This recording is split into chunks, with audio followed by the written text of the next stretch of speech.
Welcome to episode 9 of season 2 of Calm Down with James Eade. I'm James Eade, and I would like to share with you some of the things that I do to calm down because we're heading into the holidays, and sometimes the holidays can be stressful. Um, Maybe you're going to see your Aunt Betty and Uncle Joe, and they're fine people, but there's somebody there, maybe a little Jimmy, that you just don't like and always makes you uncomfortable. So, are there tools and techniques that you can use to help yourself calm down? Well, I think that that may be the case. And I can't talk about you because what works for you might not work for me, and what works for me might not work for you. But I decided one Thanksgiving, it was right before Thanksgiving, and I decided I was going to find something that I liked about everybody there and focus on that because my past history was to find something that I didn't like about somebody, if not everybody there, and focus on that. And that didn't work so well. So finding something that I liked about someone and just focusing on that characteristic, that trait, whatever it was about that person that I did like, and focusing on that helped. It helped me, it helped them, it helped the social interaction. So it would just seem to work. And if something works, keep doing it. If something doesn't work, discard it. Doesn't mean you don't keep trying. The next thing you try might work. So keep at it. But I'm not here just to tell you what the tools and techniques that I've learned, that have been taught to me, that I've learned to calm myself down when aggravated, stressed, or anxious in any way. I'm also trying to get you to buy this book. I wrote it for people who are suffering from addiction and are in recovery, have suffered from addiction, and are trying to recover from addiction, because addiction can happen to anyone. And there's no blame or shame. Don't blame others. I don't blame anyone else for the addictions that I suffered. It's on me. And there's no shame in it, though. We can talk about it these days. It used to be something you hid and had to hide. But now it's something that people have, someone in your family has been exposed to it. You've been exposed to it. Someone you know has been. There's just a greater sensitivity to it. So people need to have others show that they understand and are supportive in their recovery. It's not easy. But I wrote this book, Freedom, Your Path to Recovery by James Eade. I'm James Eade. And I did it to get my message out there that you're not alone. You're not the only person who's thought the things that you think, felt the feelings that you felt, and did the things that you did. And, the stories are similar. They may not be identical. They don't have to be identical. But if they're similar, you can relate. And if you can relate, then you can find something somebody out there might say that can help you. Because, if they suggest this and you try that, maybe it doesn't work. But if they say try this and you do and it works, keep doing it. Because when you do find what works for you, and I have complete confidence that all human beings have the power and potential to recover from addiction. And what works for you is your path. You are the one to discover it. So it's your path to recovery, not mine, not someone else's. Even if a million people are walking their path and telling you, get in line, if it's not for you, it won't help you. So find what works for you. But the underlying current throughout all of this, for me, has been a community. And of course, I lived my life by the old Groucho Marx joke. I would never join any club that would have me for a member. But it turns out that there are communities out there that have shared experiences, that have wisdom that they have learned sometimes through the school of hard knocks. But this wisdom can be passed on. And then you find yourself passing it on to others. And that's the gift you can give to yourself over and over and over again. So if you're interested in seeing other shows in the past shows, I recommend the website airu.tv. And it has all of season 1, all of season 2 up to this point. This is episode 9. We're wrapping up during the holidays the second season of Calm Down with James Eade. Thank you for being here.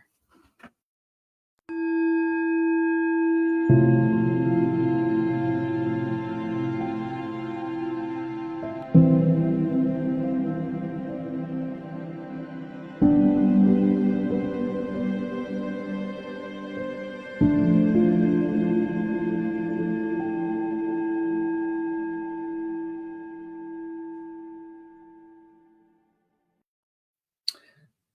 to Season 2, Episode 9 of Calm Down with James Eade. I'm James Eade, and although we don't tell people to calm down, we can share the tools and techniques that we've used to calm ourselves down. But even if we know these tools and techniques, and they do work for us if we calm down, we still get agitated. So I would like to bring my senior anger correspondent, Rick Rosner, on. Hi, Rick. Hello. And I was wondering today, because we're coming up on the holiday season, and I was going to anticipate that you had a gripe about it, but the floor is yours. All right. Well, I think my gripe just started. Our gardener might be here with some noisy stuff, so I'm just going to have to talk over it. All right. All right. So if you know the Bible a little bit, and that's about as much as I know, you know the story of Exodus, where yes, Moses eventually leads the Jews out of bondage in Egypt, which may or may not be historically accurate. And then he gets invited up Mount Sinai to get the Ten Commandments from God, gets them, comes back down and finds that during his trip, the Jews had reverted back to idolatry, worshiping a golden calf and doing sex stuff, orgying, and he's all pissed and he throws down the Ten Commandments and that gets him in trouble. He has to go back up the mountain and get another set. And because he screwed up, when they finish their wandering in the desert, the rest of the Jews are allowed to cross the river Jordan, I guess, to the land of milk and honey, Israel, I guess. I don't, and Moses has to stay behind. God doesn't allow him into the promised land, and he has to just spend the rest of his life, looking at the Jews from afar. And I feel like that's where we are with technology. There are people who believe in the singularity. Ray Kurzweil, I think, popularized that term. He says that technology, and particularly AI, is going to make things move so fast that it will answer all questions, make all our wishes come true by the 2040s, which might be a little optimistic, maybe not. But it feels like we are all frickin' Moses, especially those of us who are seniors, looking at the promised land from afar. Now, Kurzweil, I think, is a little older than me. He takes a ton of supplements and tries to keep himself in really good shape to live into the 2040s and reach the promised land. Oh, okay. And I kind of do that, but I don't know that I'm that optimistic that we can make it there where, we get immortality, we get to, pick whatever bodies we want, if we want to be superheroes, if we want to be, I don't know, octopuses and just, and live, forever in a land of pleasure and knowing the answers to everything. And no, we're just short of that. Mm-hmm. Where it's like we're living in, I don't know, 1908 and, from the perspective of having cars, we have cars, but they're not good. They're weird. They don't, they're a pain in the ass. And they're not affordable to masses. Yeah, right. They're just kind of curiosities at this point. So. Right. So I guess my gripe is our being at the present moment in history, which has some sub gripes, like we don't love Trump. We're true Californians, and you got to ask: is Trump an accident of history, or is he kind of an inevitable product of current history in the way social media has driven us, all a little bit insane, made us susceptible to propaganda? If it weren't Trump, would it have been some other jerk? Because everything's being disrupted.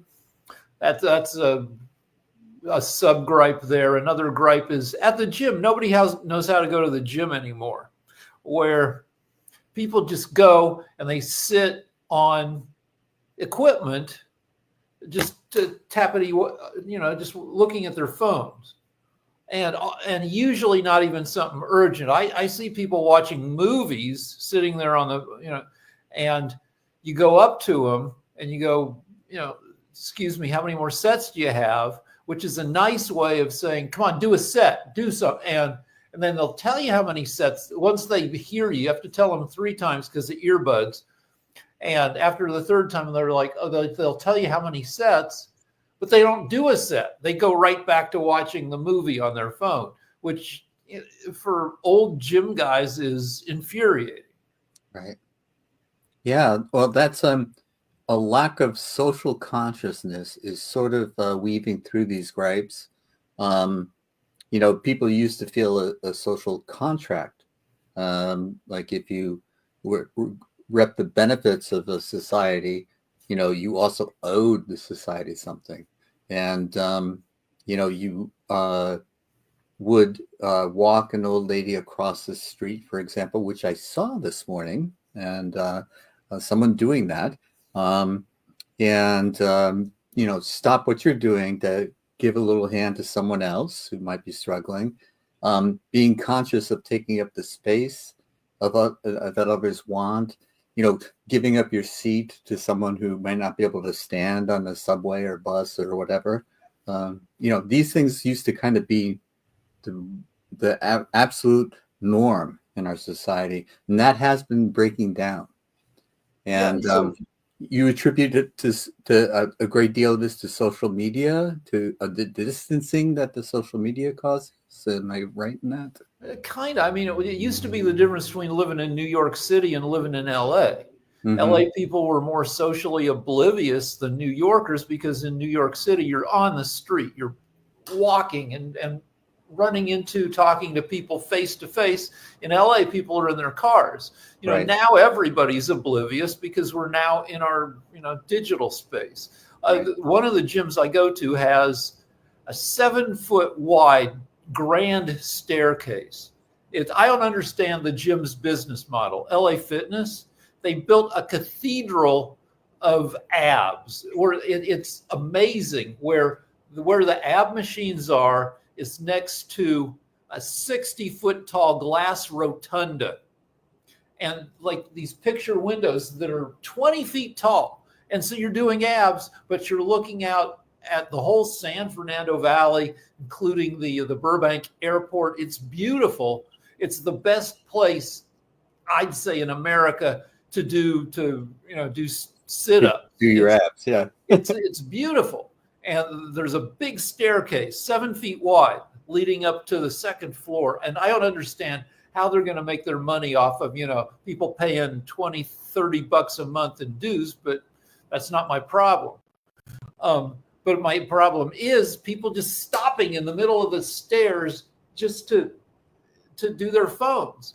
And it's plenty wide enough if people had any awareness of where they were, but no, just paralyzed, and it's dangerous. If you suddenly stop to look at your phone, somebody might bump you. And these stairs, it's a 20-foot tall stair, probably 30 feet. I don't know. It's 42 steps. Okay. And if you get bumped at the top, you might roll down, 20 steps. People have no idea. Yeah. The gripe that I have with this is people driving and looking at their phones. That's the one that gets me. Every time I see it, I just wonder how someone can be that distracted while driving a dangerous weapon. That's something that could kill someone so easily.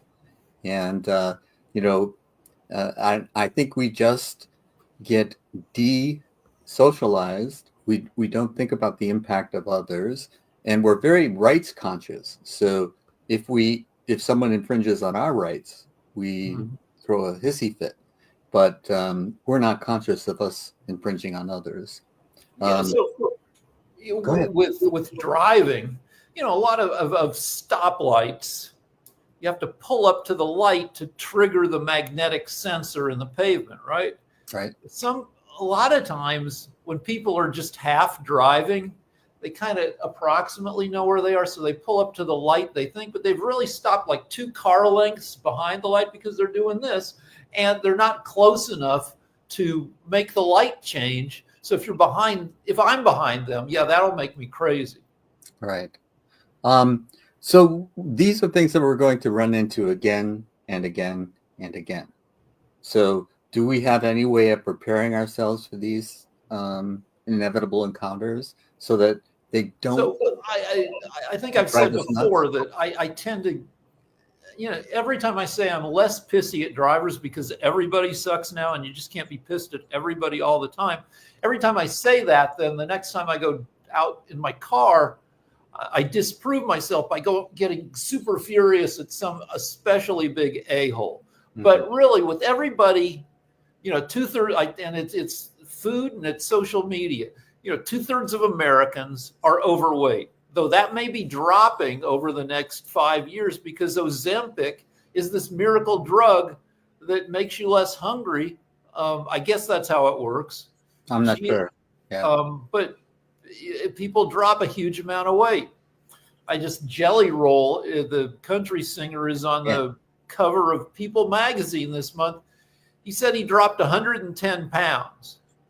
I highly doubt that he did that through discipline, maybe a little discipline, but I'm thinking Ozempic, and I'm perfectly fine with, I love that for everybody. Because we grew up in the 70s when everybody was jogging and snorting cocaine and people were skinny. And it was bad for looking at butts because nobody had a butt. I agree. But it was great for looking at boobs because people didn't have much in the way of boobs, which meant that they didn't wear bras. Right. So I would love to see more skinny braless people. Well, this is an unfortunate segue, perhaps, but I didn't really learn how to undo a bra for a while because my first couple of girlfriends just didn't wear them, and that's a skill set that comes in handy. Yeah, you're supposed to be like the Fonz. You're supposed to be able to reach behind, grab the 2 sides with one hand, pinch it together, get the hooks to undo. Right. I eventually learned it. But yeah, and I've been married for 33 and a half years now, so my wife thinks it's ridiculous that I even want to touch her boobs at this point. She looks down, she's like, "What's?" Yeah. But we're visually oriented, so just looking sometimes is and really nothing against people who've had a ton of kids, but we only had one kid, so her boobs aren't wrecked. She made it through with because if you have like 3 kids, like eventually they get deflated after. Yeah, poor women and their complicated plumbing. It's very, very. If I were a woman, I think one of my gripes would be, the wreckage that having a kid. Evolution is a mofo. That it's not interested in anything. Evolution isn't a thing that has goals, but because the way we evolved, it's. The effect is that, what sex does to our bodies and to our well-being is much less important than making the next generation.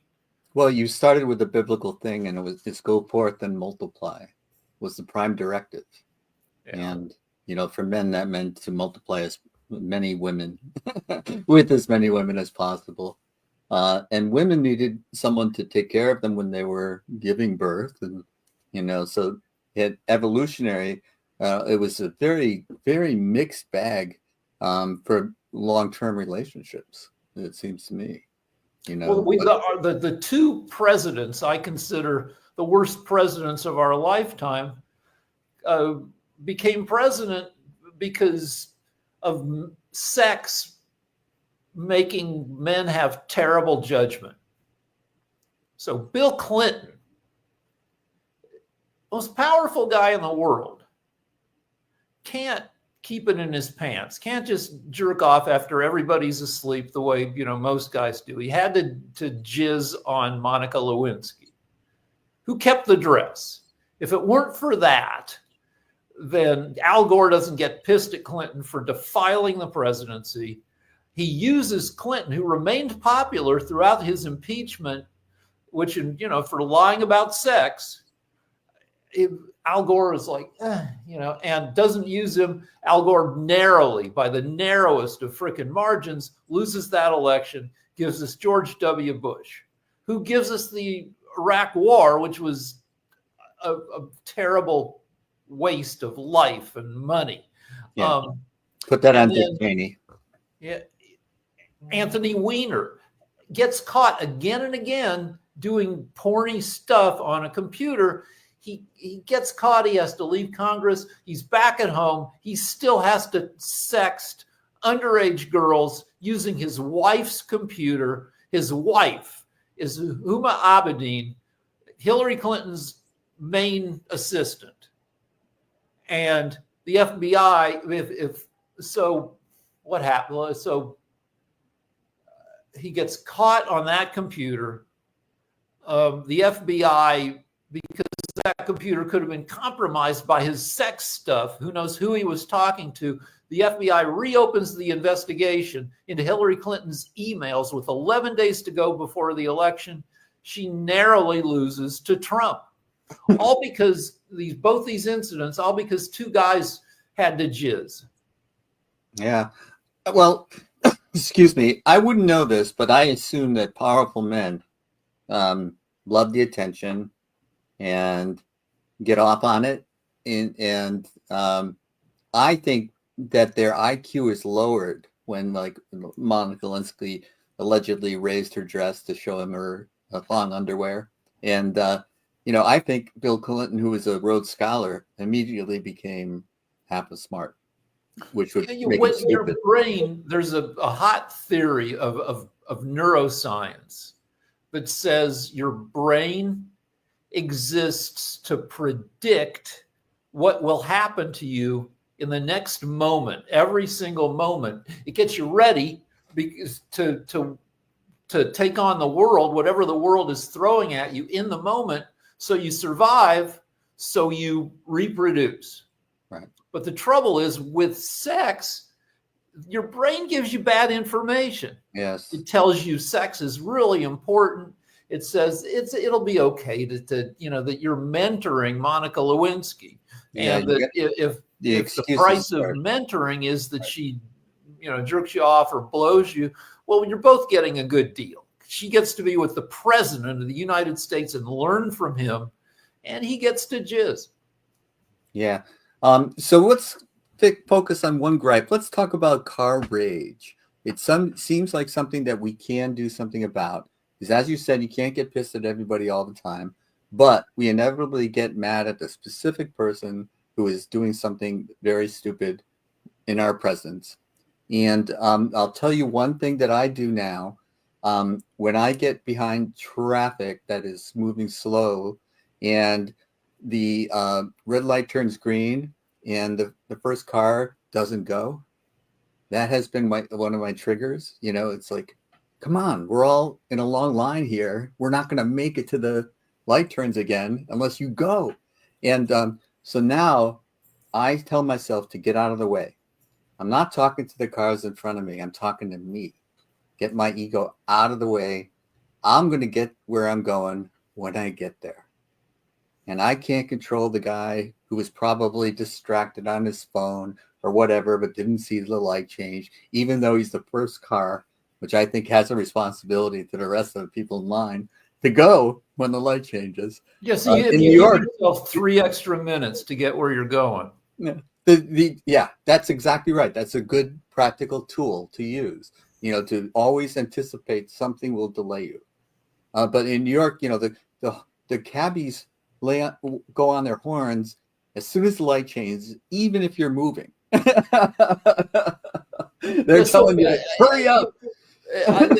One thing There's got to is be a compromise in there. I game it out. Well, for one thing, I generally give people, I don't get pissed at the first honk much anymore. Just like, go.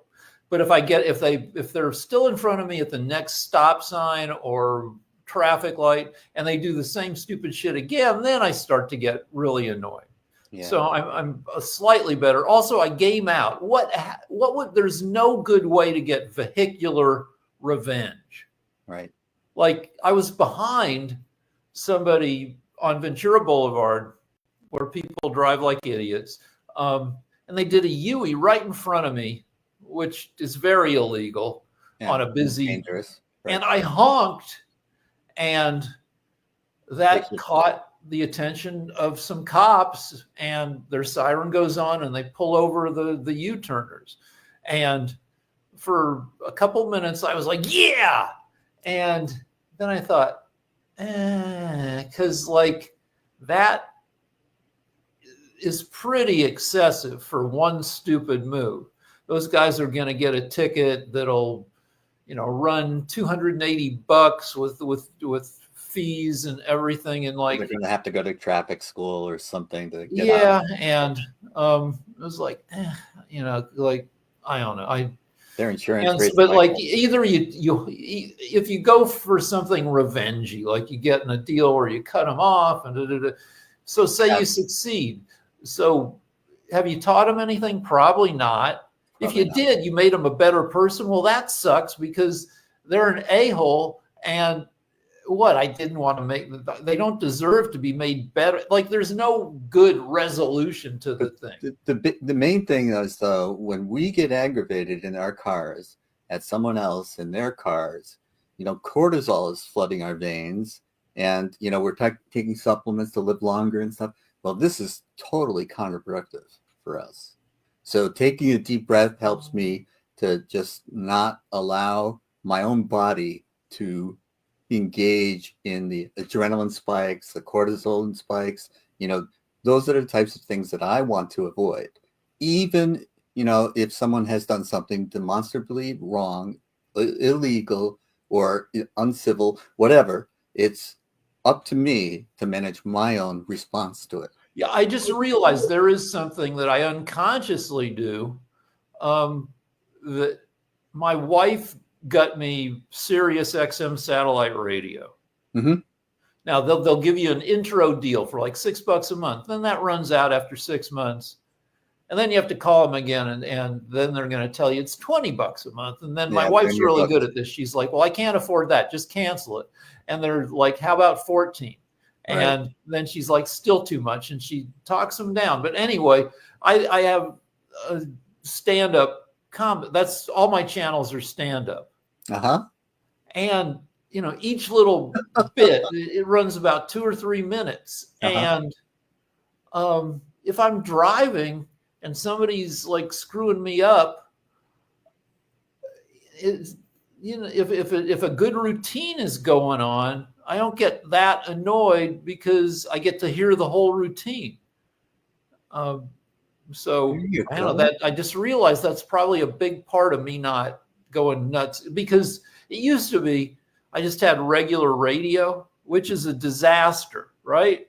You've got talk radio, which is like usually right-wing politics, which raises my cortisol levels. Right.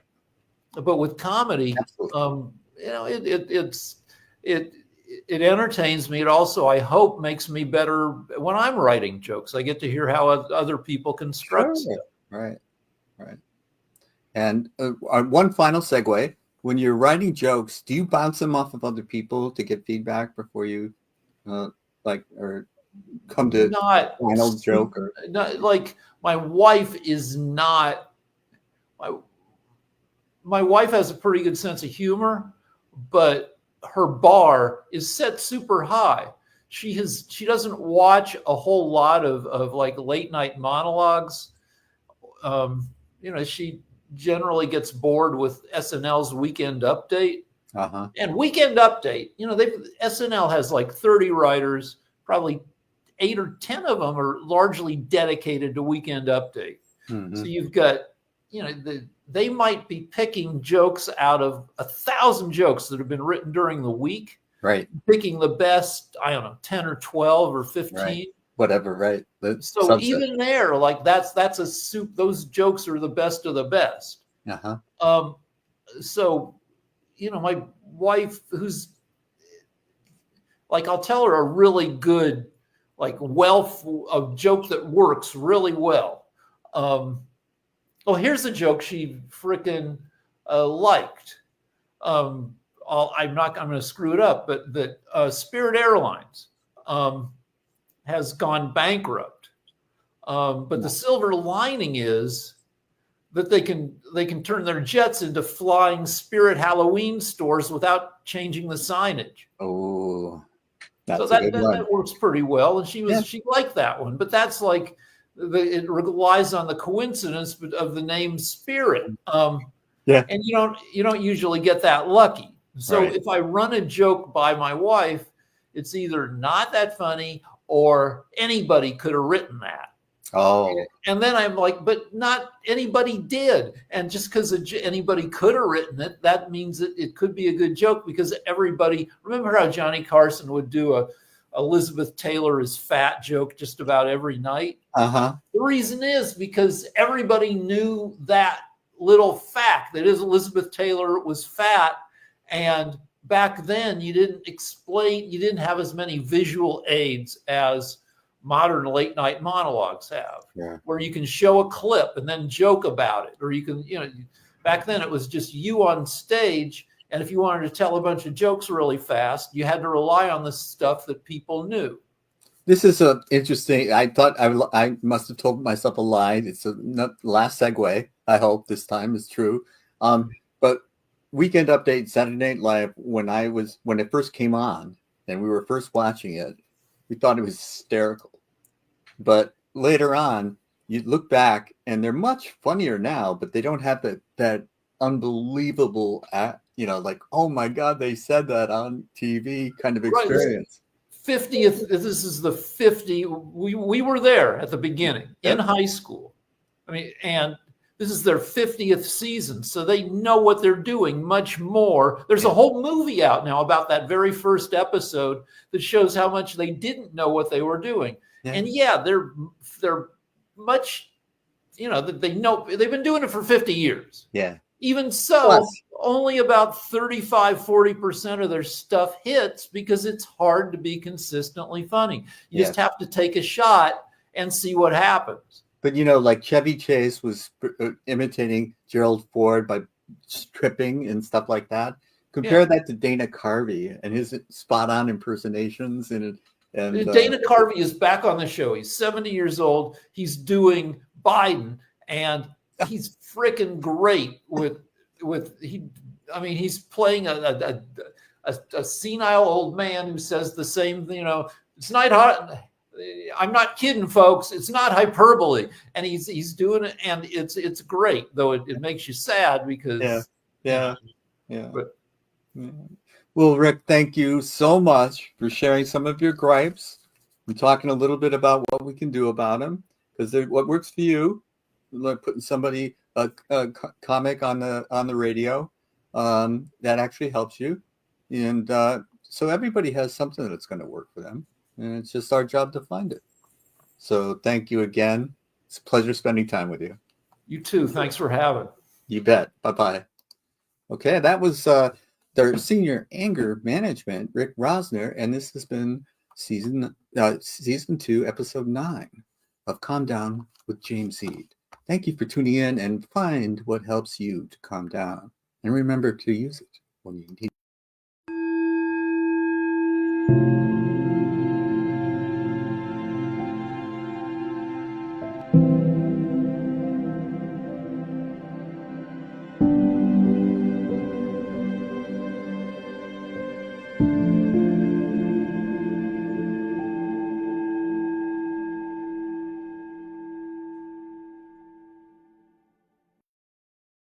Welcome to this segment of episode 9 of season 2 of Calm Down with James Eade. I'm James Eade, and I am not a yoga therapist. I am not a yoga teacher. But I use yoga techniques that have been taught to me to help myself calm down, especially when I find myself agitated, anxious, and we're heading into the holidays, and sometimes that can be stressful. So these techniques and tools can be very helpful. So I have brought on a yoga teacher and a yoga therapist, Yudhishthira. Hello. Hello, my friend Jim. Hello. And we're going through the chakras. And if I remember correctly, we talked about fire and we're getting up, we're bringing our energy up to the heart, to the throat, and beyond. Episode, Well, stay we have tuned for, yeah. we have made our way up to the throat chakra, Okay.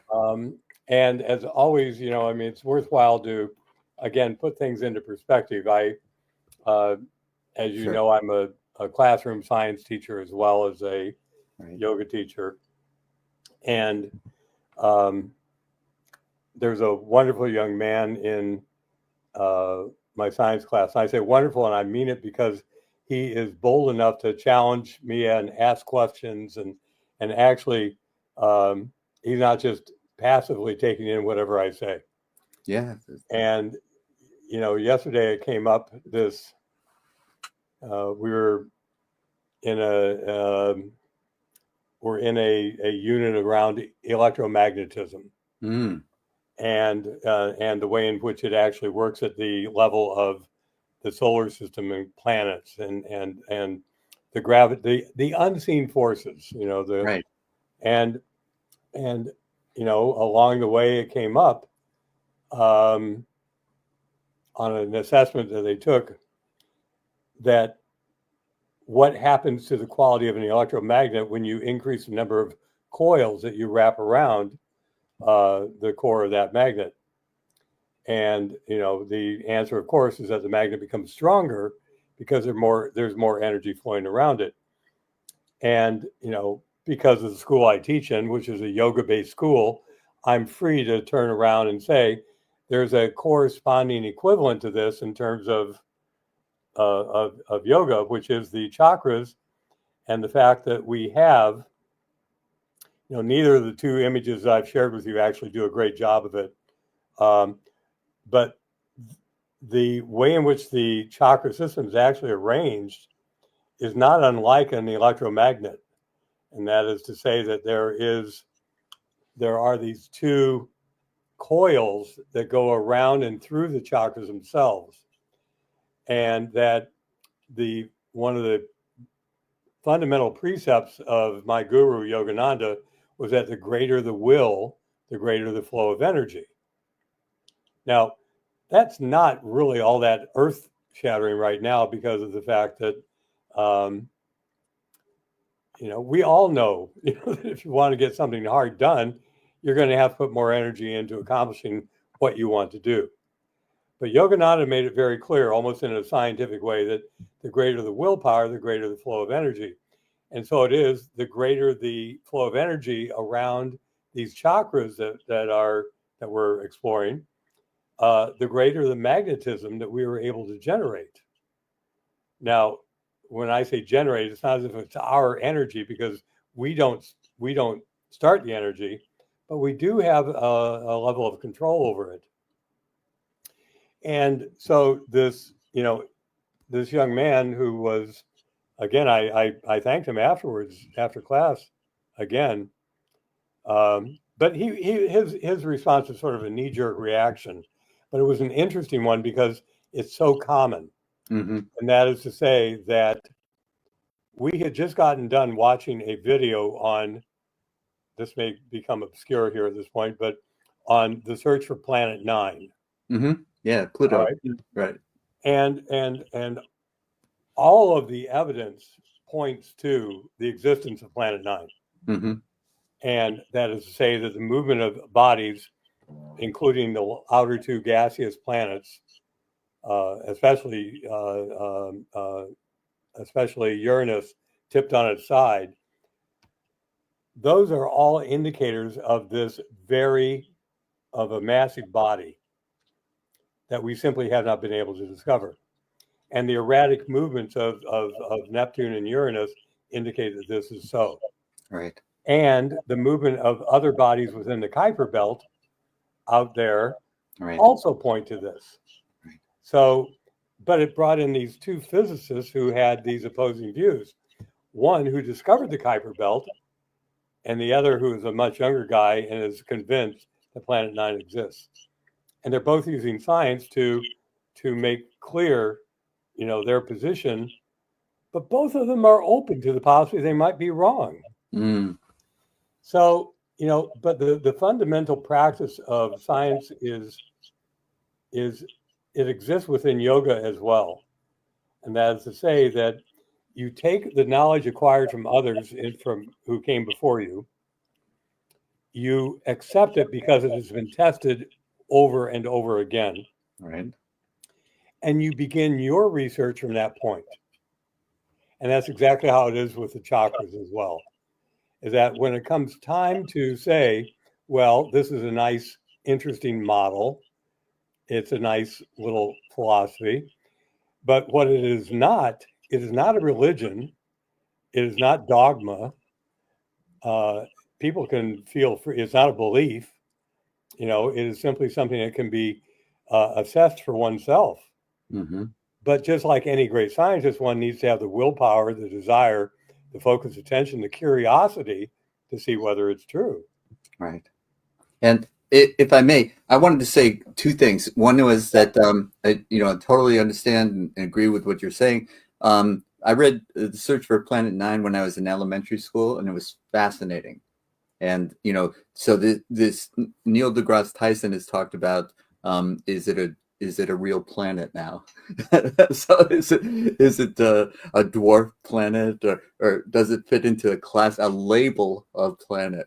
That's one thing. And the other is that you mentioned two coils in the chakras, and I didn't quite follow the coils there. Yeah. All right. Well, the whole thing about Planet Nine is that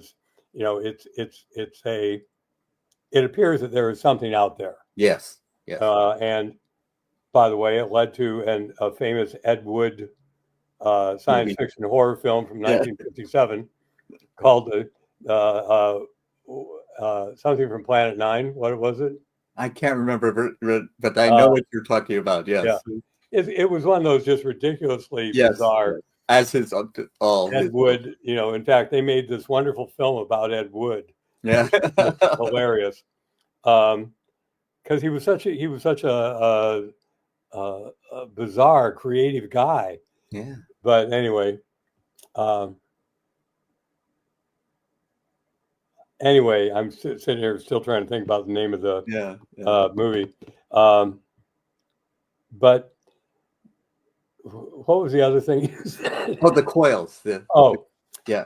Okay. Here's the model that is usually given: is that we have these two nasal passages, and they are sort of the outward representation of two pathways.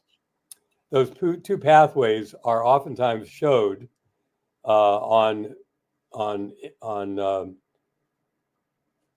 diagrams of the chakras as two peripheral pathways that go on either side of the main pathway. Do you have one of those images to pull up? That one doesn't show it. That one does. All right. So if you look at the black, the drawn out loops that go from chakra to chakra. Right. All right. Those are called the Eade and Pingala, and you can see them there. IDA it comes out as Eade, and it's right around the heart chakra that they're labeled, and Pingala is the other one. And we can access the energy that moves through those with certain yoga techniques. So you can go ahead and take that down. Right. Yeah, I get it now. Thank you. All right. And so and you've been around yoga enough to know that there are these mudras that we use where we bring fingers down and do this. Right. We guide the breath. And so the natural flow is up, left, and down, right. Or since I'm mirroring, up, left. Well, no, I'm not mirrored, am I? All right. So up, left, and down, right. Up, left. Yes, there you go. So you bring, and so there are some breathing techniques. that sort of capitalize on that natural flow. Those tend to be cooling breaths. They're called Chandra Beta Pranayam. And you can guide the breath, inhaling left, hold at the point between the eyebrows, exhale right, and that's sort of the natural flow. However, at different times of day, if you just stop, close your eyes, and notice the flow of breath through your nasal passages, it may be reversed. Interesting. And that is to say that it may be going in primarily right and out left. And so there's also a corresponding pranayama technique where we inhale right and exhale left, holding at the point between the eyebrows. That's called Surya Beta Pranayama, and Surya meaning solar or warming, Chandra meaning the moon and cooling, and so you can cool or warm using that simple technique. Okay. And they're wonderful. I mean, they work. They work really well. There's also a third one called Nadi Shodhanam, which is a alternate nostril breathing, where you inhale left, hold, exhale right, inhale right, hold, and exhale left. Okay. So these are really simple ways of working with the energy that runs. At first, you think about it left and right, but then you begin to realize that you get very still. You actually begin to feel it moving in a coil through you. And I'm speaking from direct experience. In other words, it's not. Now, direct experience, even there you have to question, is it true? Right, sure. Because, for example, this one physicist in this video I was telling you about was, by the way, the video is on one of my favorite YouTube channels called Veritasium. Okay, and truth. Yeah, Veritasium. And it's just great science videos, real accessible, a lot of curiosity, a lot of good questions, and real people, real scientists oftentimes, and real people also being brought into the equation. But anyway, so this one older physicist, this astrophysicist, said, that look, we are subject to the same biases as everybody else is. If we want something to be true, the chances are we're going to find it. And it's worthwhile holding that as a reality. Yes, there's confirmation bias. And absolutely. And so it takes time and practice.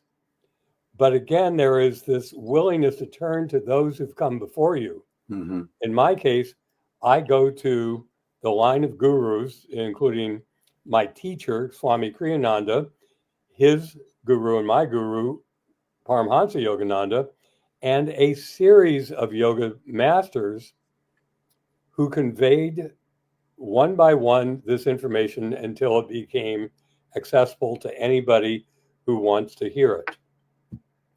And it just so happens that me being who I am, it's teaching is part of what I do, and I enjoy knowledge and language and things like that, as do you. It's one of the things that you and I overlap on, and right. And so but I also have all this science in my background, and so I'm not going to throw out all that science over something that is just about belief and dogma. So I have applied over the last 35 years the same basic question, the scientific method, like, how do I know this is true? Sure. And it's through experimentation, right? And it's through duplication that is peer review, and others experience the same thing, right? And the truth is, yes, they do. Does everybody experience everything? No.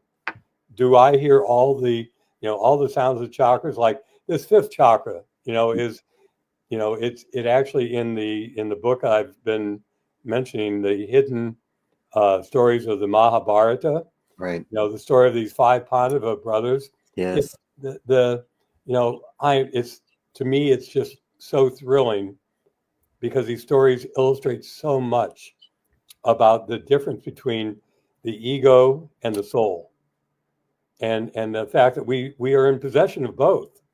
We are the soul, but we have an ego, And the ego is simply the soul identified with the body in the material world.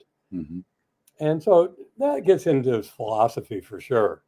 But then when it comes to the practices, I've got all these people who've told me, hey, if you do this, here's what's going to happen. Here's what you'll experience. And to the degree that I'm able to do those things, they've been right every time. And when it comes to the Mahabharata, it's a beautiful allegory. And you know, I find this a certain balance for me is that there's I love literature, you know, I love poetry. And so allegory really works for me as well. It helps sort of bring into my heart instead of having everything happen in my head. Yes, of course. And so in this book, in the story of the Mahabharata, which is one of the oldest epics on the planet, All right. always was an oral tradition before it was ever written down. And the eldest brother is this is represented in this center, which is, and the eldest brother is part of why I have my name, Yudhishthira. That Right. is the name of this eldest Pandava brother. And he is the king. He is the ruler. And his quality is that of calmness in psychological battle. Calmness in psychological battle. Yeah. And what it's referring to is, of course, calmness in daily life is what that it comes down to. Right. How do I react when someone says something or challenges me or is angry with me, even if I didn't do anything? How can I see the truth in what they're saying, if there is truth in what they're saying about me? You know, I was thinking about you recently this week because, you know, in terms of this thing about the chakras and about this astral anatomy and the whole model of this the whole view of creation that I have taken on: karma, reincarnation, the nature of the soul, the nature of the energy body, all these things. You know, it's easy to for people who will immediately watch an episode of Veritasium and accept everything the scientists say is true, but then you talk about the chakra system and they immediately dismiss it. And that is, you know, your famous line is that Contempt. contempt before examination. Contempt prior to investigation. Yeah, contempt prior to investigation. And so the whole thing about everything I'm sharing with you and your listeners is really about, do you have the interest, as scientists do, Right. you know, to actually explore this, or are you willing to say, well, it may, at least this may be true, and we may not want to explore every single thing. Sure.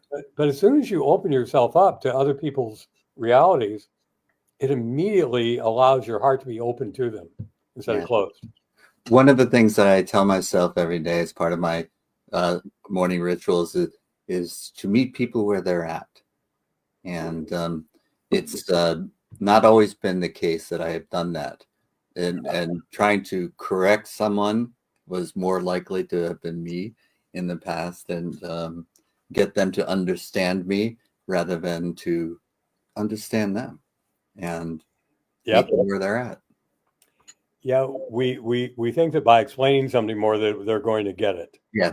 It's just, a foolish endeavor. Yes. But this fifth chakra is a really powerful chakra to work with. You know, you actually started out by talking about the qualities of each of the lower centers, and it's worthwhile to review them. That the root chakra is the quality of the earth. The chakra number 2, associated with creativity and sensuality and sensitivity, is chakra number 2, and its quality is that of water. So you take solid, then you go to liquid, and when you come up to the third chakra, you are at the fire chakra. Fire, you know, and it's you know, it's energy that can be used for good or destructive. You know, it can go either way. And then when you come to the heart, you come to the quality of air, which is highly expansive. And the brother associated with the heart is Bhima in the Mahabharata. And Bhima is a giant. Huge, yes. He is huge. And he is also a great warrior. Mm-hmm. And so that when we do yoga postures, we'll do certain postures like Spiritual Warrior 1 or Spiritual Warrior 2, where we are actually working with moving energy into the heart, allowing it to expand, and then channeling it properly. And in the deeper practices of yoga, which for me represents Kriya Yoga, we come up to this center, and the quality of the center, the elemental quality, is that of what's called ether. Ether. Right. Now, the ether we're talking about is space.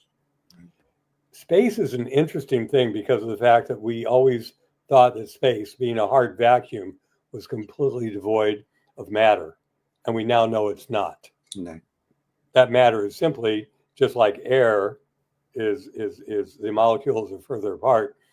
So it is when you move into space that the molecules become significantly further apart.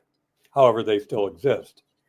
And there's also this matter of that when we come up to this center, that when we infuse that quality of calmness, instead of just outward expansion, which is what the heart does when it's either emotionally charged, either in what we think of as a positive way, like I'm so in love with this particular person, and I will never be happy unless I can be with this person, only to find out later on, of course, that we get to be with that person and, it's not turning out the way that we thought.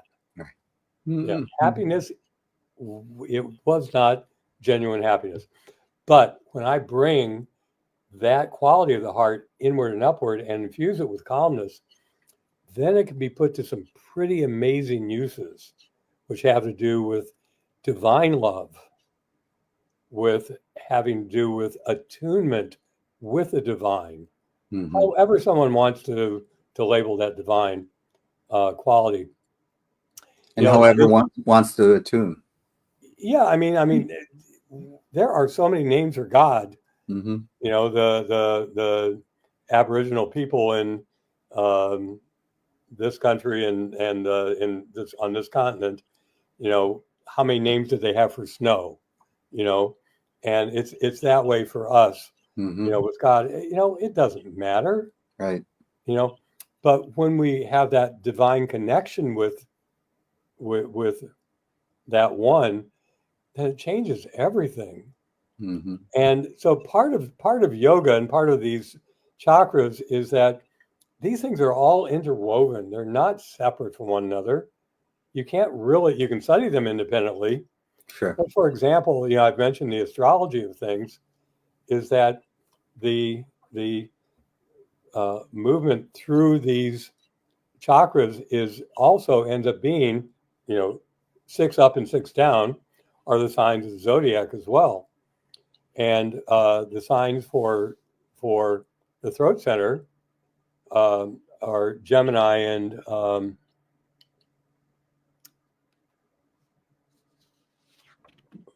I forget, Gemini and Virgo. And so if you're going around the chart, you'll come to those two and there'll be corresponding places on the circle. And so I am a Gemini. It all fits together perfectly for me. The planet is Mercury. And there is no doubt that I have had to work throughout my life to not be mercurial, and I still can be shocking to people because we'll be talking about something and I'll be totally invested in that conversation. And I'll also notice something out there, like a 59 Mercury that I am really attracted to, or something like that.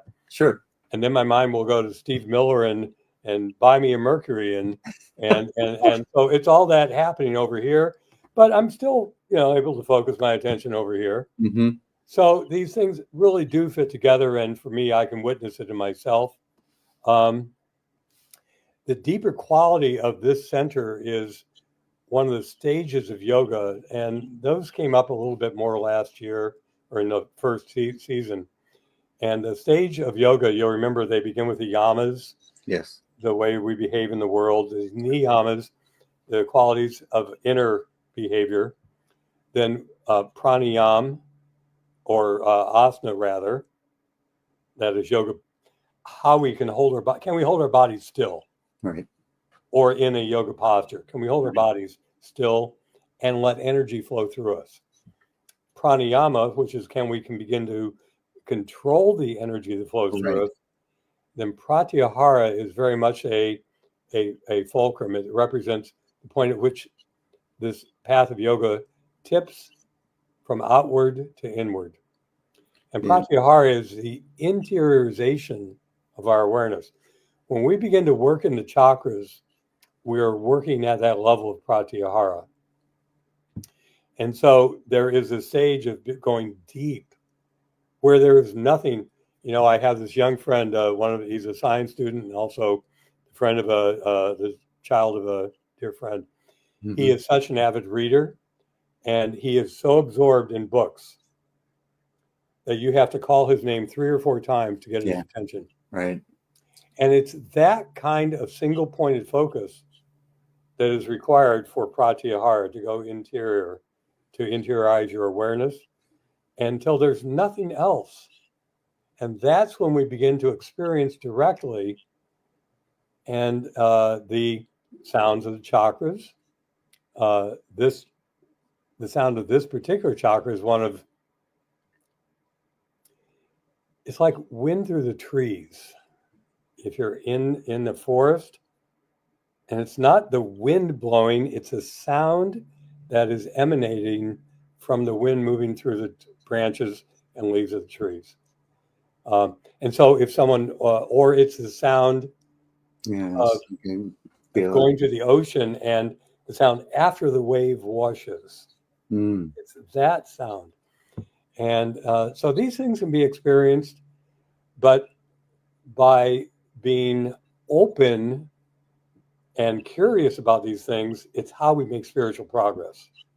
And it really is no different than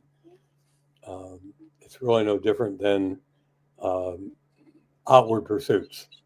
It's just a matter of, where is the reward? What is the reward?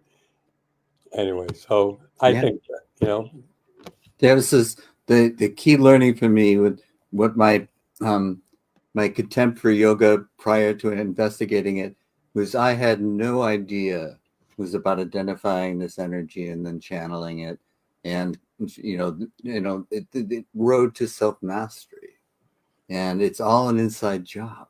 Yes.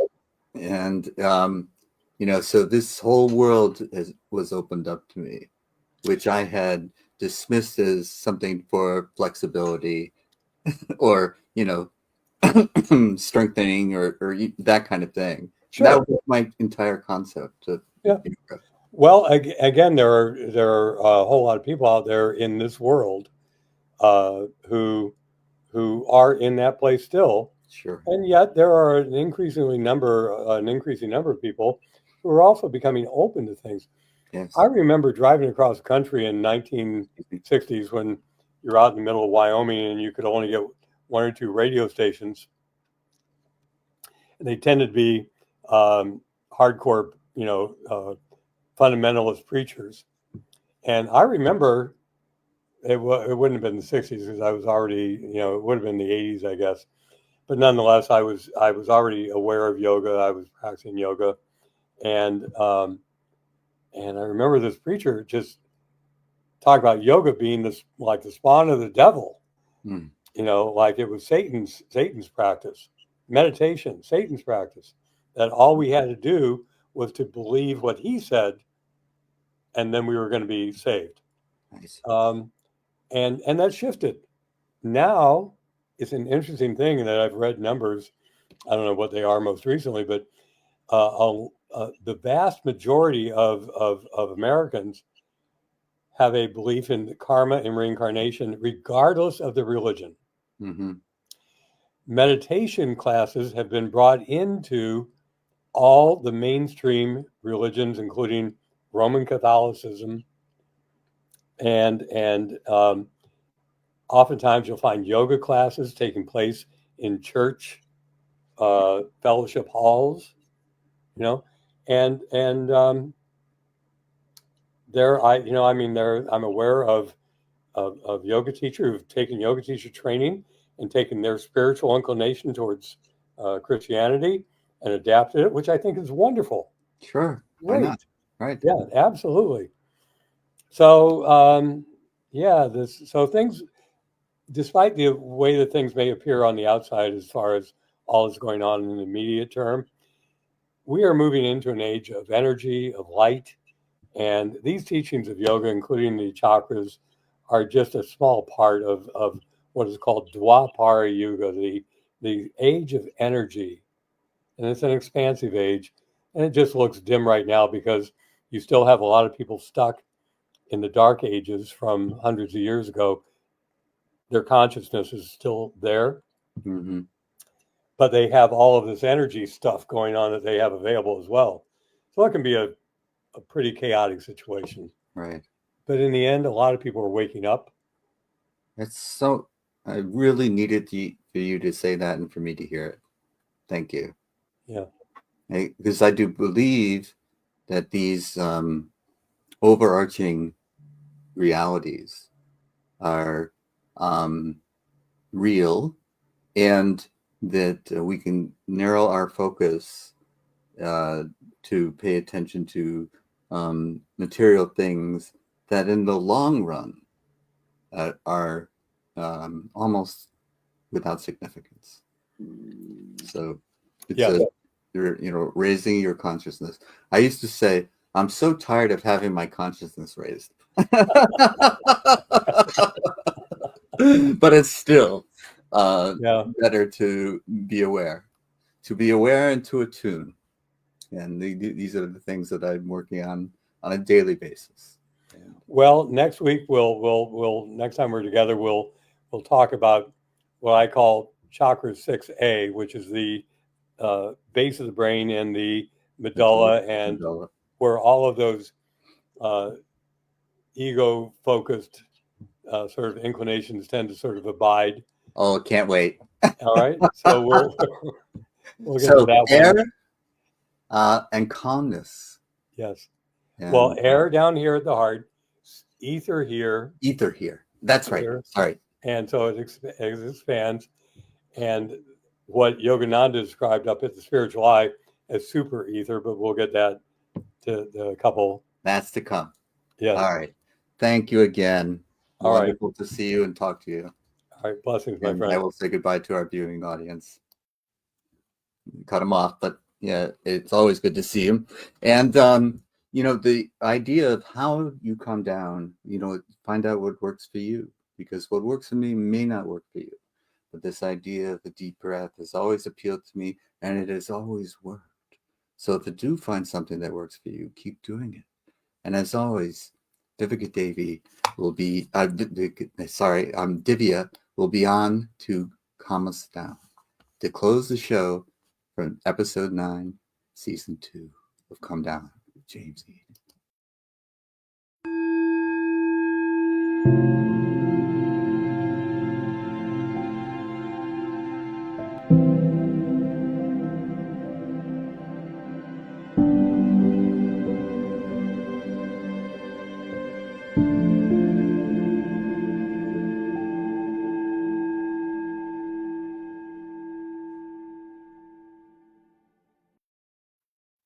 Welcome to the final segment of Calm Down. And I want to introduce to you, my loyal listeners and viewers, Divya Lovewise, that wise yogi. And I would like you, at the end of every show, I'm a little bit agitated and worked up and all that kind of stuff. And I was wondering if there's something that you could do to calm me down. Could you just say goodbye to us in any way that you see fit? Sure, I would love to.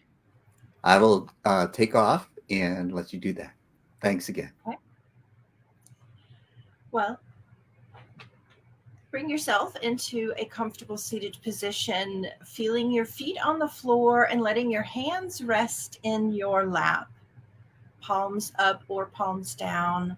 is a great way to start bringing yourself back into center and focus with your own divine energy and letting go of anything that might have wanted to stick to us throughout the day that may be energy we don't want to carry throughout the day. So having this basic position, feeling grounded, even closing your eyes and taking a deep breath in through the nose and out through the mouth.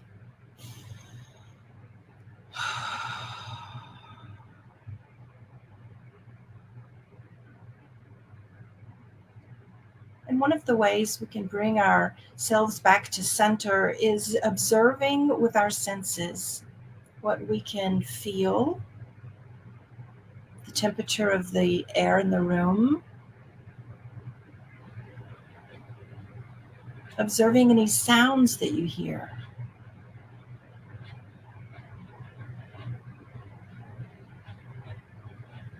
Noticing any smells in the air.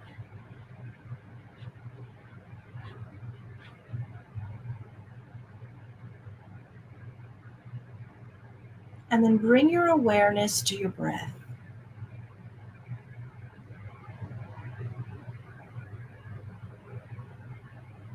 As though you're watching it from the inside out.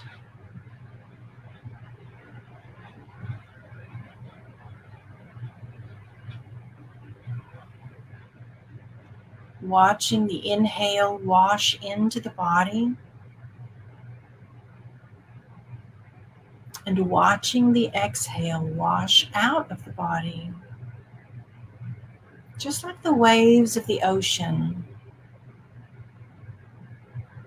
as they wash onto the shore.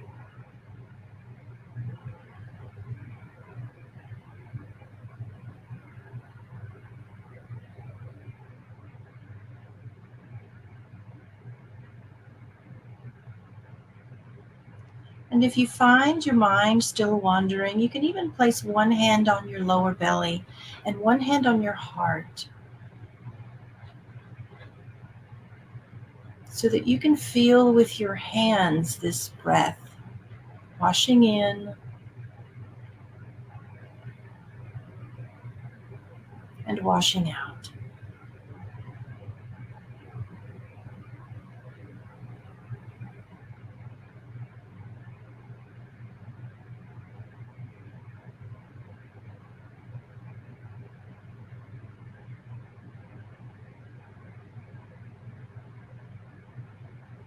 And with your mind's eye, visualize this inhalation and exhalation as an internal shower, clearing away your energy so that it's refreshed,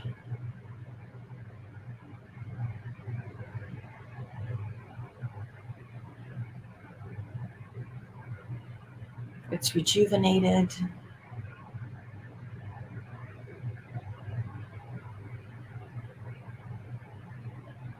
and it's restored.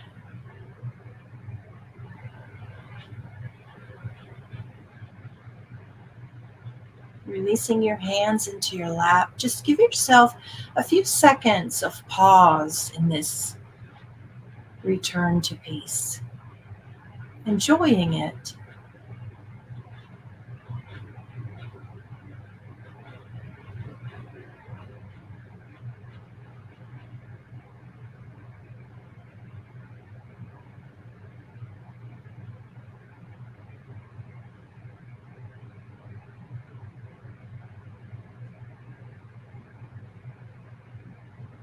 And when you are ready, you can open your eyes, wiggling your fingers and your toes, feeling grounded in your body, grounded in the best part of yourself, and you can go out into the world and carry that best part in the forefront of your mind and your heart.